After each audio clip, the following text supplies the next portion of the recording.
So I have a bit of a confession to make. I absolutely love patching bicycle inner tubes. I know some people hate it. They have problems with patch tubes constantly failing.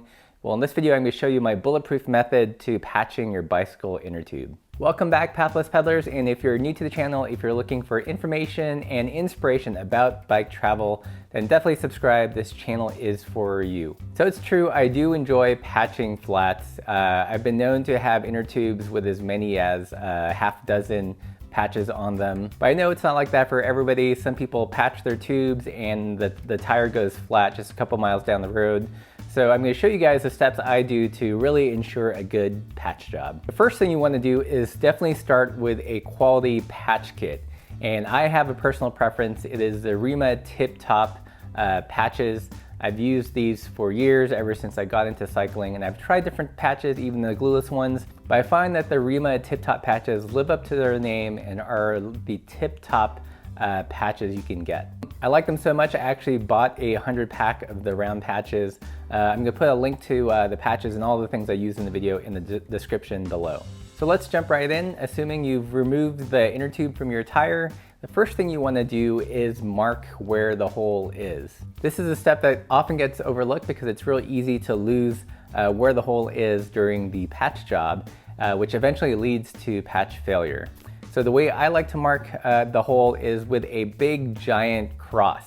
So use a pen, a pencil, whatever you have, just make sure it's big and oversized, and you'll see why in a second. The next step is to prep the tube to receive the glue and the patch. And what you want to do here is take the sandpaper and really work it down. Inevitably, the patch is going to go over one of these seams. What you want to do here is sand the seams down as much as you can to prevent the patch from lifting. As you can see here, this is why it's super important to mark where the hole is with a giant X. Because as you sand, you're going to lose that marking. But because you have the giant X there, you can triangulate exactly where the hole is. The next step is to apply the glue, and you want to kind of smear it on in a nice thinnish film.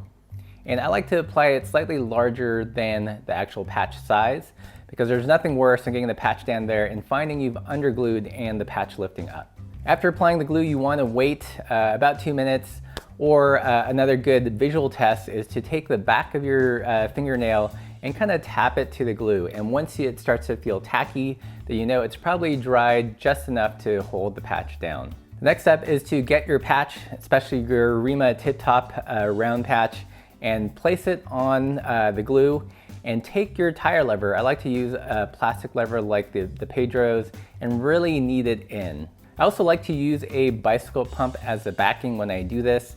It just seems to adhere the scalloped edges a little bit closer to a round surface. And from here, you can either remove the thin plastic backing or leave it on.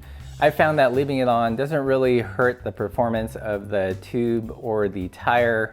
And it makes it slightly more bulletproof because there is no danger of slightly peeling up the edge when you remove the plastic film. From there, inflate and put it back in your tire and go on your ride.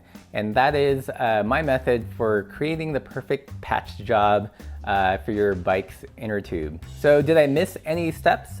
Is there anything that you guys do in particular that I don't do when patching a tube? What's your favorite patch kit? I'd love to know. I'm a big fan of the Rima Tip Top. But there might be others I've not explored, and I'm curious to hear from you guys. So I hope you guys enjoyed this video, found it helpful. I hope that it gets you a little bit further down the road. And if you like this video, you know what to do. Don't forget to subscribe, and thanks for watching.